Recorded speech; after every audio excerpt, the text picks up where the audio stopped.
September 9th. Beautiful morning this morning. The smoke is cleared. We have some views. Looking at Mount Adams right out here. I think it's going to be a nice day. We do know that we have some weather moving in next couple days. Predicting thunderstorms 2 days from now. Temps dropping. So we'll have to do our best through that. But right now, it's awesome. We got a beautiful sunrise coming. Started off a little later than usual. Started at 5:30, which is why I wanted a little more sleep. And I'm hoping we get up on this ridge up here. Yeah, we're just our view of Rainier is blocked, but we should get a nice view of Rainier. It's just a beautiful area. I've never done any hiking up Chinook Pass, and it's awesome, man. Really nice. I have to come back here, but yeah, we camped about 2 miles north of Chinook Pass at a nice little lake that's down below me. And we're doing this climb, getting up over the ridge that sits above it. Looking at doing about 22 miles today. I'm working our way to Snoqualmie. I think we got about 68 miles or so to get there, something like that. All right, onward. There's the lake we spent the night at. This ridge above it, and Rainier poking its head out there. Hopefully we'll be up on this ridge and get a nice view of it here in a little bit. 24 up ahead.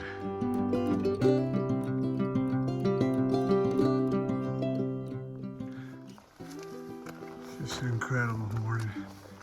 Absolutely beautiful. Another look back.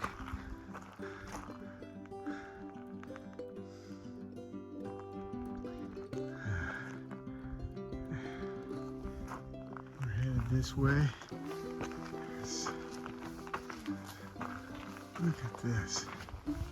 Oh my God. No. Look at this. Wow.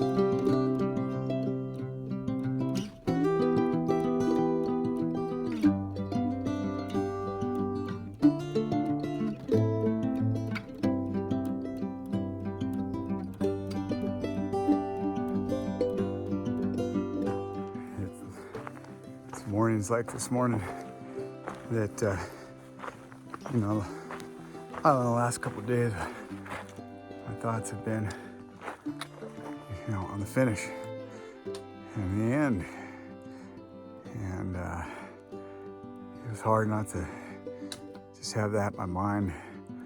But then you have a morning, one of the most beautiful mornings I've ever seen, like today. And it makes you, rethink and level set and say, hey, I got a lot to experience and see between now and the finish. Several weeks worth of outdoor travel that I just love. So, you could take it in. You just don't walk through this without realizing what you're seeing and what you're experiencing. So, yeah, it's a beautiful morning.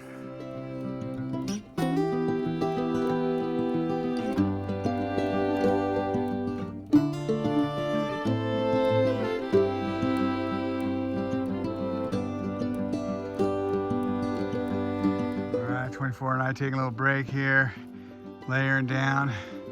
Just went past Crystal Mountain ski area. There's Rainier poking up in the distance there. Well, it's pretty close, but the camera makes it look further away than it is, I think. It's just a beautiful morning.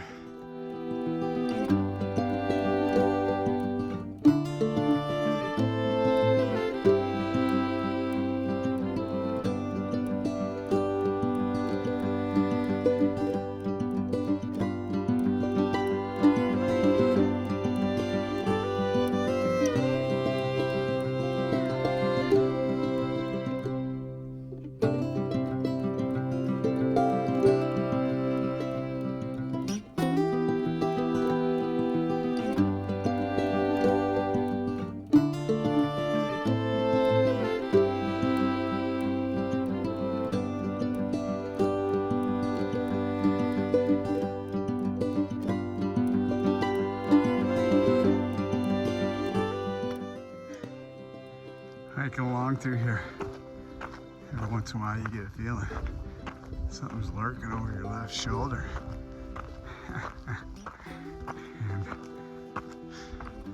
And this is why.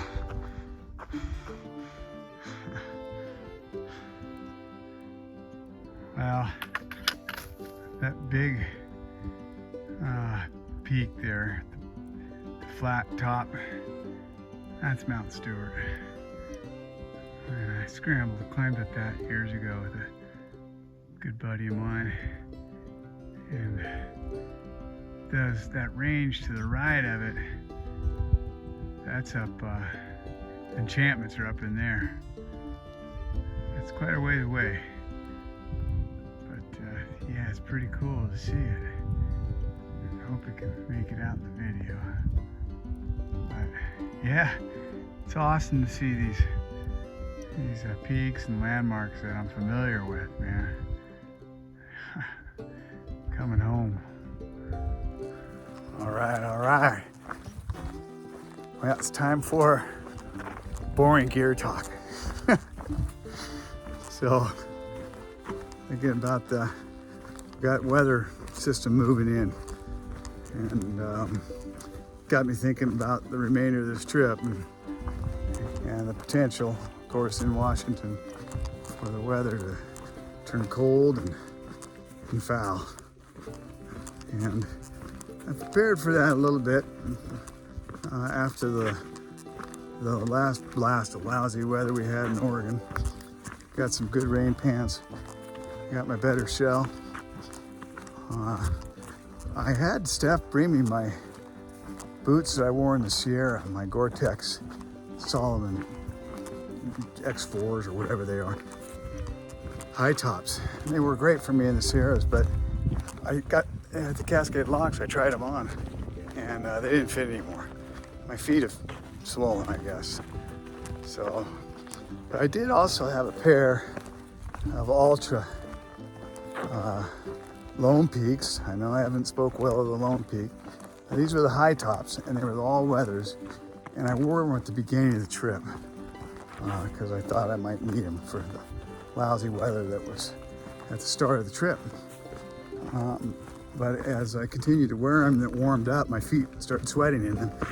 So I'm wondering if my feet are too big for those, because they are an all-weather boot, and I know I got miles left on them, and they're a waterproof boot, so they may be good for this time of year and moving up north and getting to the border. So I may have Steph bring those to me at Snoqualmie Pass here, and I'll just try them out, possibly. And the other thing, I know this is gonna seem crazy, because I've talked about comparing my Nemo tent to my Durston tent quite a bit, and how much in favor I am of the Nemo, and I am for most situations. But for foul weather and rainy conditions, the Durston has some advantages. For one thing is, one of the reasons I sent it home is it's a bigger footprint. It has 2 vestibules each side, and in rainy weather, 2 vestibules can be a good thing. There's more room. And the other main thing is ironically, is pitching the tent. The Nemo is an easier pitch.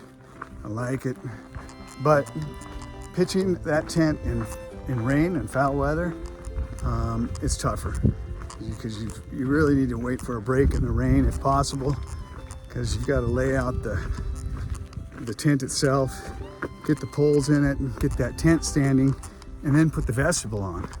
So it's just a two-step operation or multiple-step operation, and it's a good possibility that the interior of the tent can get pretty wet doing that.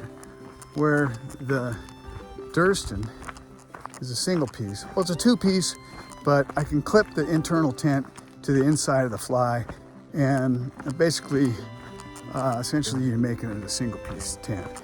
And you lay that fly out on the ground flat, you stake out the corners, and you slip the poles up underneath, and you pitch that tent. So you pitch it in the rain, the interior of the tent doesn't get that wet. You can keep it dry. And then you can just climb right in and grab your pack. You have enough room to grab your pack, just pull it in under one side and the vestibule on one side. And then you open up each door in there, in the tent, mesh tent itself, on the inside, and you kind of pull out your gear out of your pack and move things from one side vestibule to the other. There's just much more room. So in lousy weather, the Durston's got some advantages, and I'm thinking that may be helpful. So I may switch back to the Durston. You know, yeah, it's have I said I'm kind of a gear junkie? So it's nice to have options, right? But Steph's she's gonna be glad when this is over. Oh boy. But anyway, I guess that's it, right? That's all I got right now for boring gear talk. So yeah, onward. All right, one more thing on boring gear talk I forgot, and that is hiking gloves. So I'm getting a new pair. I wear a glacier glove, hiking glove. They're getting a little bit wore out, but this is only the second pair I've had of these for this whole trip. I like them a lot. Probably the most popular ones out here are not OR maybe. I like these. They're not just a sun glove. They're just, you know, more durable. Like I said, this is only the second pair I've had, and the inside is kind of a leather base. They have a longer sleeve on them, and they provide a little more. They provide protection from the sun. The backside's a nice lightweight mesh. They provide a nice protection, but they also are, you know, provide a little warmth and protection against. I use them when I do more off-trail stuff where you're kind of scrambling a little bit, and they really do help protect your hands. So, but I need a new pair. I'm gonna get one more, and that should do it for the trip. I'll have them hopefully some quality. But yeah, that's it. More boring gear talk. All right, so I told you I got stung by a bee yesterday, right above the knee, or on the side of the knee on my right leg. Last time it was my left leg. I don't know if this is gonna work, but can you tell where I got stung? Does it look a little bit swollen? This whole area, it's like hard in there. Yeah, it hurts. Same thing that happened to my left knee about a week ago. I don't know what it is with bees and me. They just like me.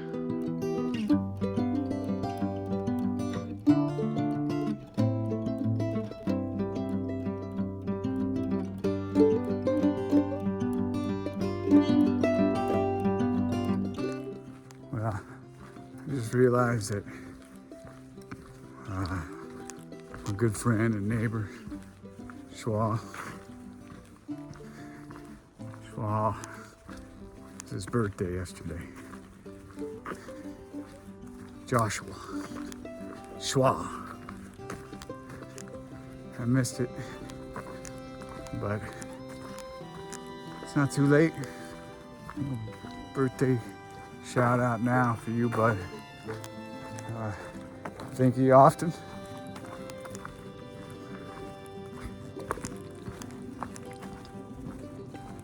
You and your family. What a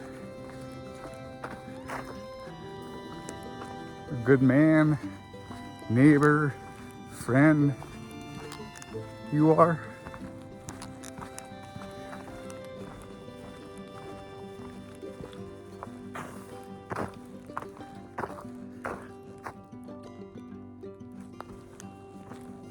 And love you like a brother. Give you the shirt off my back. Happy birthday.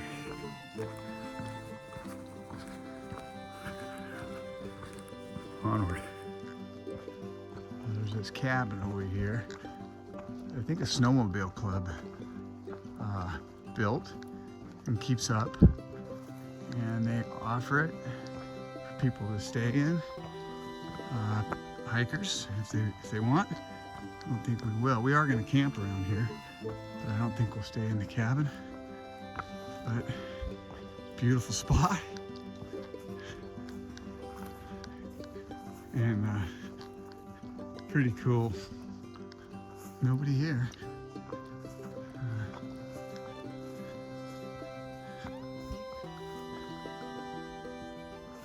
Camp Mike Urch. Here goes a mouse. Oh, I guess it's a chipmunk. There we take a look in.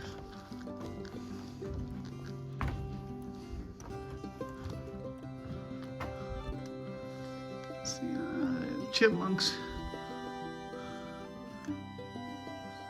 Some poker chips, wood stove, bottle of water, I would suspect. Huh. Yeah, in an emergency, terrible weather, maybe so. Not today.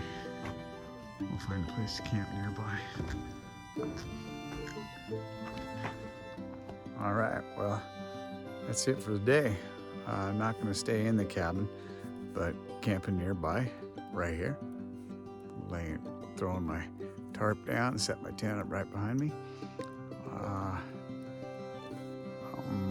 We did about 22 miles, I think. I have about 46 miles or so to go to get to Snoqualmie Pass. So for us, that's 2 days and a wake up, something like that, probably. But yeah, it was a good day. Didn't see a lot of people on the trail today, hardly at all. 2 people, total opposite yesterday. So nice walk, really beautiful morning. And then afternoon, it just kind of, got a little solo time. And I went through a little burn area and then a nice forested area. Put on a little music towards the end of the hike. And yeah, it's a good day. I'm tired and I'm looking forward to get in the tent. Get a bite to eat and then get to bed early because tomorrow we got another big day, probably 23 miles or so.